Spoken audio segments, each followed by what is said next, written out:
अयोध्या की गद्दी पर कभी भरत बैठा। महाराज श्री राम को गद्दी मिल रही थी, जंगल चले गए। सुबह में होता राजगद्दी, हो गया वनवास। तपस्वी का वेश बना करके जंगल के तरफ हाँक दिया, संक्षेप में कह देते हैं। और ननिहाल से भरत आया, तब तक में बूढ़ा झामलाल जय श्री राम हो गया।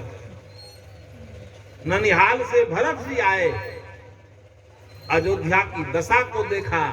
अयोध्या में उदासीनता छाई हुई थी, कोई बता नहीं, फूल मुरझाया हुआ है, सब कुछ झुक गया है।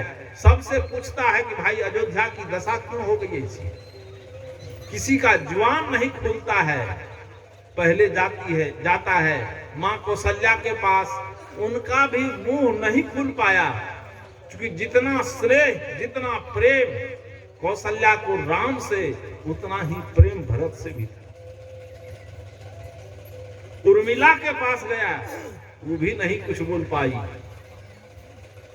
जब अपनी माँ के पास गया, कहा माँ इस अयोध्या की दशा क्यों बिगड़ गई है? कहा बेटा कुछ नहीं हुआ है, सब कुछ तुम्हारे लिए सुरक्षित है, तुम्हारी सुरक्षा में सब कुछ हो गया है। ये गद्दी तुम्हारी है, ये राज तुम्हारा है। दुख एक ही है कि बूढ़ा बाबा नहीं रह गए, चले। कहा नहीं रह गए। कहा और अच्छा क्या है? कहा तुम्हारे जीवन का जो कांटा था, उसको तो मैं निकाल करके आज सुबह में ही अयोध्या से बाहर कर दिया। सोचिए, जिस भाई में प्रेम नहीं है, लेकर जाइएगा क्या? धरती यहीं रहेगी, जमीन यहीं रहेगा, पद प्रतिष्ठा यहीं रहेगा। कहा मां क्या कहा? कहा तुम्हारे जीवन का जो कांटा था उसको निकाल कर बाहर कर दी। कहा कांटा कौन था हमारे जीवन का? कहा राम को राजगद्दी होने वाली थी, उसको जंगल भेज दिए। भरत के आंख में आंसू भर गया और कहा मां पिताजी मर गए हैं, हमारा नहीं। पिताजी हमारा नहीं मरा है, पिता मरा है भैया राम का। हमारा पिता तो जिंदा है, और उस पिता को तुम जंगल हाँक दी हो। वह ऐसा पिता है, जैसे उस पिता से भरत का संबंध कैसा था? कहा पानी और मछली का। कहा भरत था मछली, भैया राम पानी था। मछली कहाँ आनंद लेती है? पानी में, सुखा में। पानी में मछली तैरती है, आनंद लेती है। अब पानी से मछली गढ़ा से पानी निकल गया, पहले तो उपजता था, अब पंपिंग सेट निकाल के बाहर कर देता। पानी निकल गया तो मछली तड़प तड़प करके प्राण त्याग देता है। हाँ माँ, तुमने ऐसा ही एक गोढ़ी का काम किए हो कि गोढ़ी जैसे पानी को उलीच करके मछली को जिंदा देखना चाहता है, मछली जिंदा नहीं रहता है, उसको मर ही जाना है। अब तो भैया राम के बिना हम जिंदा नहीं रह सकते हैं। और चल दिया। कहा भैया राम गए किधर हैं बताओ? जंगल के तरफ रास्ता करता है, निकलता है महल से बाहर। दरवाजे पर वशिष्ठ जी बैठे थे, कुल गुरु वशिष्ठ जी। भरत नंगे पांव निकलता है। गुरु जी कहते हैं कि भरत कहां जा रहे हो? कहा अनाथ के तरह जिस भाई को आप लोग जंगल के तरफ हाँक दिए हैं, उसके खोजने जा रहे हैं, उसको खोजने। वशिष्ठ जी ने कहा कि भरत अब तो तुम राजकुमार हो, ये राजगद्दी तुम्हारी है, राजा को नंगे पांव चलना अच्छा नहीं है, रथ ले लो। भरत का हृदय जला। कहा गुरु जी, एक तो मेरे शरीर में आग जल रही है, पेट्रोल डाल करके हमारी माँ, आप सब लोग मिल करके पेट्रोल डाल दिए हैं शरीर पर, अब पेट्रोल डाल करके सलाई लगा दिए। उस आग में हमारा शरीर जल रहा है, धू धू करके फोले निकल आए हैं जल करके। ऊपर से आप नमक छिड़कना चाहते हैं। नमक छिड़कने से जला हुआ घाव ठीक हो सकता है क्या? नमक छिड़कने का काम नहीं कीजिए। कहा भरत ने, उचित तो यह है जिस धरती पर भैया राम का चरण पड़ा है उस धरती पर भरत का सिर पड़ना चाहिए। रामायण पाठ क्या कर रामायण के जात ले कि नहीं? जब भाई में विरोध छ तो रामायण पाठ से रामायण का जात गया कि रहा?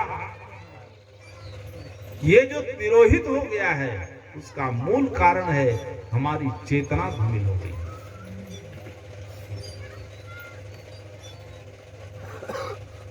इसलिए हमारी चेतना प्रशमित हो, हमारी चेतना शुद्ध हो। शुद्ध चेतना के लिए सत्संग की आवश्यकता है। कि आज प्रत्येक दिन सत्संग की आवश्यकता है। सबको सत्संग की आवश्यकता है, सबको साधना की आवश्यकता है। देख लीजिए टीवी पर कि जो महामारी चल रही है, इस महामारी में ध्यान भी एक साधन है स्वस्थ रहने का। कि स्वस्थ रहना चाहते हैं, महामारी से दूर रहना चाहते हैं, आसन प्राणायाम और ध्यान के साथ संबंध हो और उसके साथ साथ आहार ठीक हो। अभी जो मर रहा है, मरने वालों में 90% जो एसी में रहता है वो नहीं बचेगा, एक नंबर में। और जो मांसाहार करता है, एसी में रहने वाला बंद कमरा में, और मांस खाने वाला, जिसके पास जितना पैसा है वह उतना ज्यादा मांस खाता है, वो मांस खा खा करके आज मर रहा है। शाकाहारी लोग बहुत कम मर रहा है। शाकाहारियों की संख्या कम है मृत्यु दर में। आंकड़ा उठाकर देख लीजिए, सर्वे करके दिखा लीजिए। और नहीं कर सकिएगा, जी न्यूज का एक संपादक है सुधीर चौधरी, उसको जरूर सुनिए, वो सब कुछ बता देगा। बहुत बड़ा विद्वान है सुधीर चौधरी, बहुत पैसा कमाता है लेकिन मांसाहार नहीं करता है। मांसाहार उसके जीवन का अंश नहीं है, मांस से बहुत दूर है और बहुत डीप में जाता है, बहुत डीप में सर्वे करता है।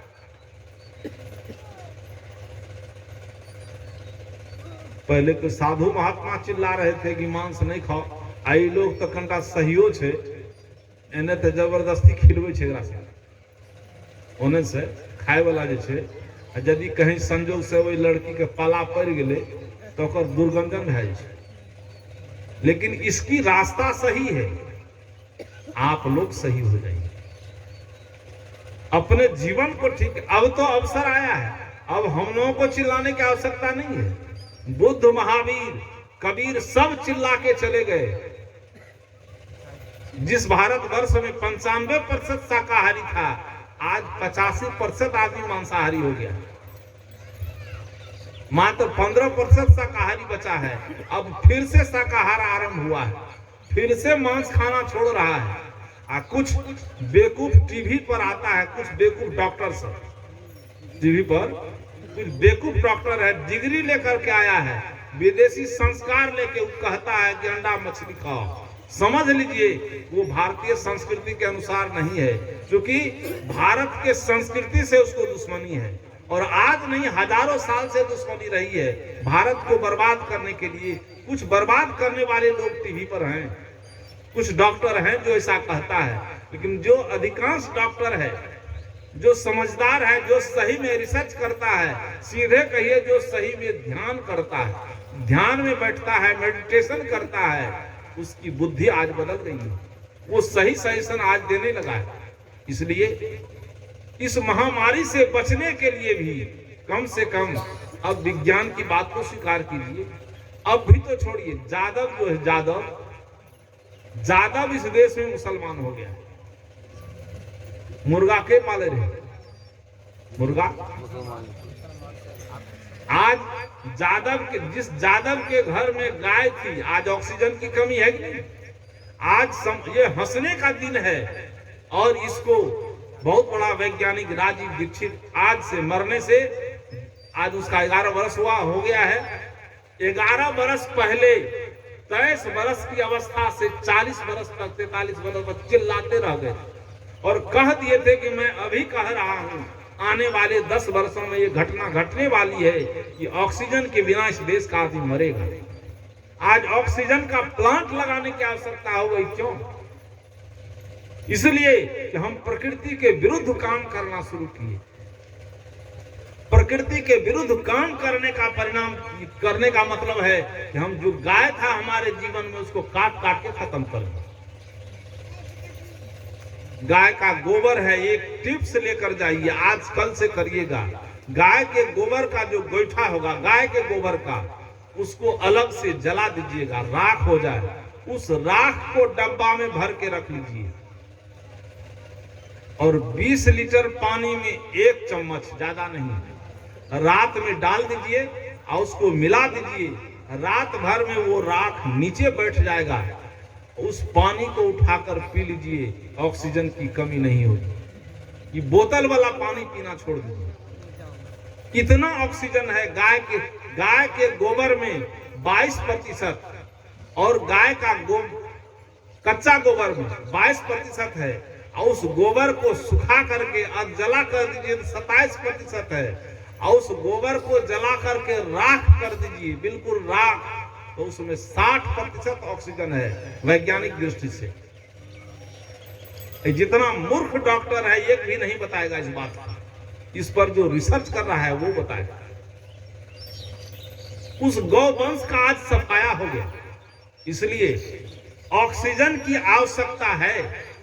पेड़ पौधा लगाइए, पेड़ पौधा तो लग जाएगा, दोबारा रोपेंगे तो हो जाएगा। गाय कहाँ रोपिएगा? रोपने वाली चीज है, उसका संवर्धन हो। हम सोचते हैं कि दूध कम देती है, इस गाय की आवश्यकता नहीं है। जान लीजिए जो गाय दूध कम देती है उसका जो अवशेष है, दूध उतना ही शक्तिशाली है, दही उतना ही बढ़िया है, उस दही से जो घी बना है उससे भी अधिक शक्तिशाली है।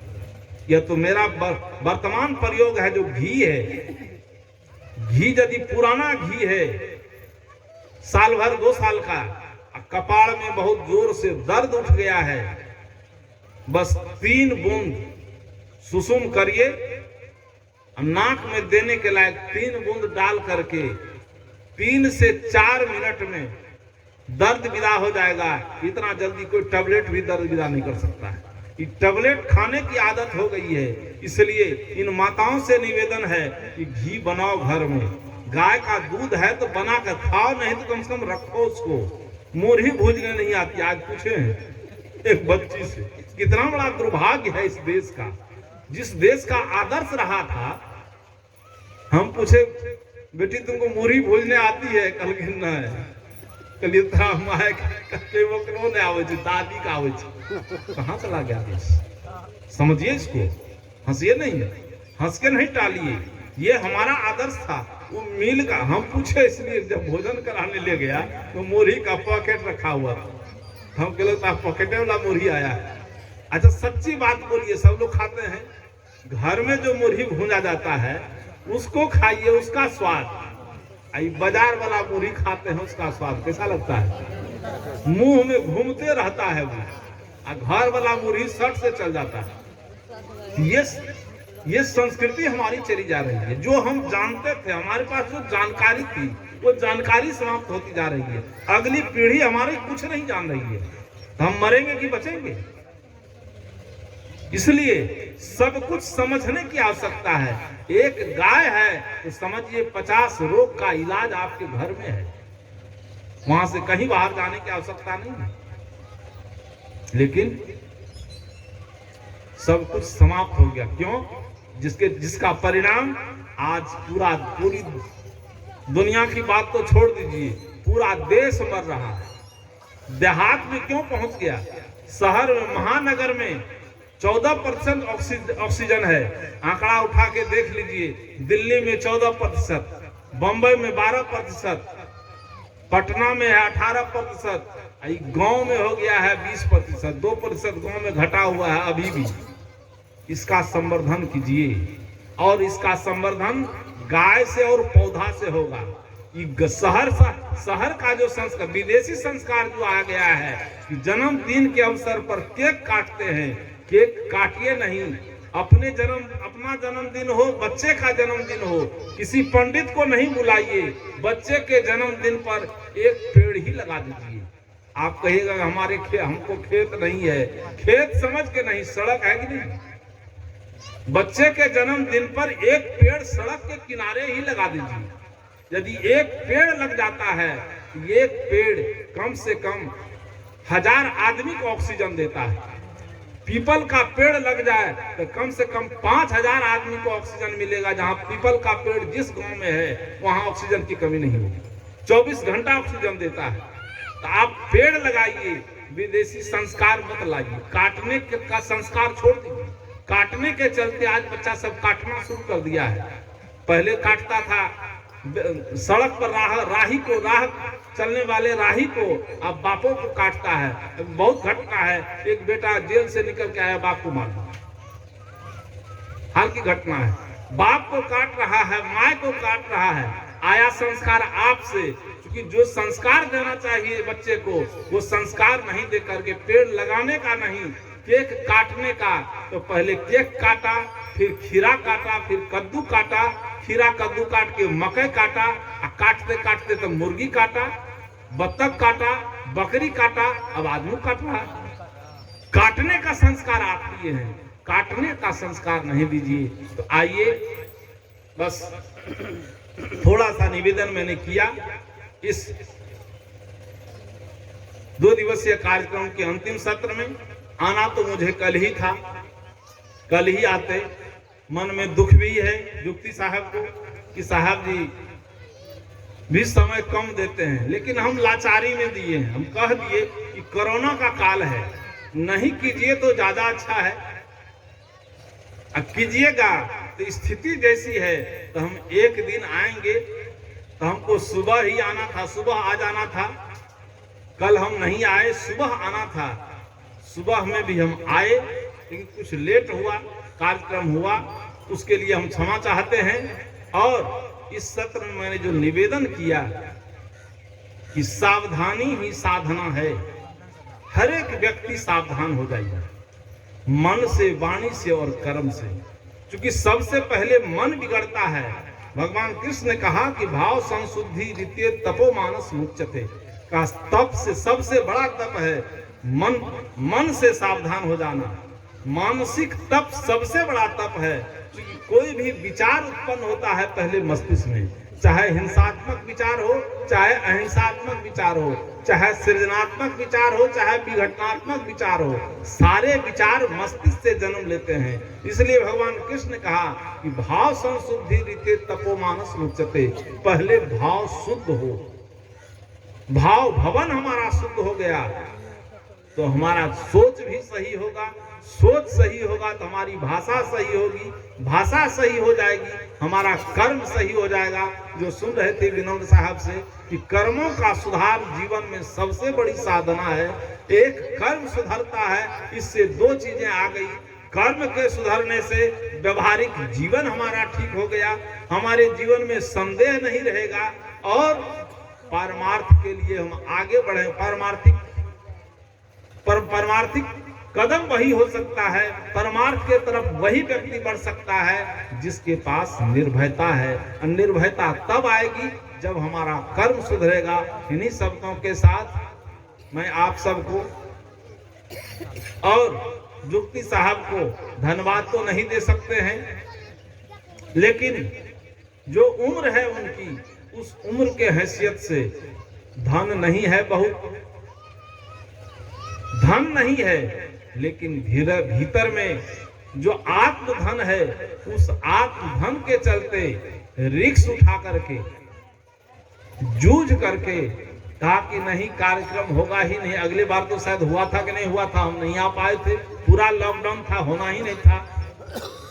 लेकिन इस बार कहा कि थोड़ा बड़ा नहीं तो कुछ ना कुछ हो, हम अपने लोगों को ही लेकर के, हम किसी को नहीं बुलाएंगे। साहब जी आप आ जाइए, और कुछ लोग अपने रहेंगे, उसमें हो जाएगा। इसमें यह भावना है कि कम से कम हमारे समाज की जो कड़ी है, वो विखंडित नहीं हो, कम से कम सुन करके 100% नहीं 10% भी तो सुधरेगा। उनके आत्मा की पुकार है, इसलिए उनके प्रति साधुवाद है। आप सबको धन्यवाद है कि कम से कम उनकी बातों को सुन करके इससे उनको आप आए हैं तो उनको लाभ हुआ है, सो बात नहीं है। आप आए हैं, आपको लाभ हो रहा है। जिन बातों को आप सुन रहे हैं इसको सुन करके घर जाइए। यदि वहां भाई में विरोध था, उस विरोध को यहाँ छोड़कर चले जाइए तो किसको लाभ हुआ? जुक्ति साहब को क्या? आपको शराब पीते हैं उसको छोड़ के यहाँ से चले जाइए तो लाभ किसको होगा? पैसा किसको बचेगा? आपको नहीं बचेगा। तो इस सत्संग से आपको लाभ है, लेकिन आप अपनी बात सुनने के लिए, लोग तो बहुत होगा गांव में, बहुत लोग अलग अलग संप्रदाय लेकर के है, लेकिन आप लोग यहाँ आए हैं तो आप लोग धन्यवाद के पात्र हैं कि कम से कम अपनी बात सुनने के लिए, अपने प्रति आस्था है, अपनी समस्या का समाधान करने के लिए यहाँ तक पहुँचे। आप सबको धन्यवाद है। आपकी संख्या कम है, माताओं की संख्या अधिक है, और ये होते जा रहा है इस देश में। ये हंसने की बात नहीं है, अब ये आगे आ रही है। अभी रिजल्ट हुआ है, जानता हो, अभी रिजल्ट हुआ है मैट्रिक का, लड़की आगे है। इंटर का रिजल्ट, लड़की का स्थान आगे आ गया है, वो आगे जा रही है। IAS IPS का रिजल्ट होता है, अब लड़की आगे रहती है, लड़का पीछे हो गया है। आगे बढ़ रही है कि नहीं? इसी का फल है कि सत्संग जो है, सत्संग में आ करके अब बातों को सुन करके बच्चियां सब जो बदल रही है, उसका परिणाम सामने आ रहा है। आना ही चाहिए, लेकिन आप लोगों को भी आगे आना चाहिए। अब आपको मुकाबला करना होगा आज की बच्ची से, लड़के को लड़की से मुकाबला करने के लिए। क्योंकि जब तक मोबाइल हाथ में लेके रखेगा, आई फ्रेंच कट कटाएगा, देखते हैं कि छत्ता है ऊपर में, मतलब देह को सजाने के लिए छत्ता के तरह बनाता है बाल। बुद्धि को छत्ता के तरह नहीं बनाता है। बुद्धि छतरी के तरह हो जाए तो बुद्धि ठीक हो जाएगी, लेकिन बुद्धि को छतरी नहीं बनाता है, बाल को छतरी बनाता है, वो बिगड़ेगा ही, वो आगे नहीं आ सकता है। ये लोग नहीं कर रही है, ये लोग आगे आ रही है, विकसित हो रही है। इसलिए आप लोग सावधान हो जाइए, अपने जीवन को बदलिए और बदल करके अपने आप को ऊपर ले जाइए, साधना के तरफ ले जाइए। आप लोगों को धन्यवाद है, माताओं को धन्यवाद है, सबको धन्यवाद करते हुए, और जुक्ति साहब की भावना ऐसी ही बनी रहे कि प्रत्येक वर्ष जो करते हैं वो लगता है कि जब तक सांस रहेगा तब तक करते रहेंगे, तो वो करते रहें। इन्हीं भावनाओं के साथ मैं अपनी बातों को विराम देता हूँ। सदगुरुदेव की जय।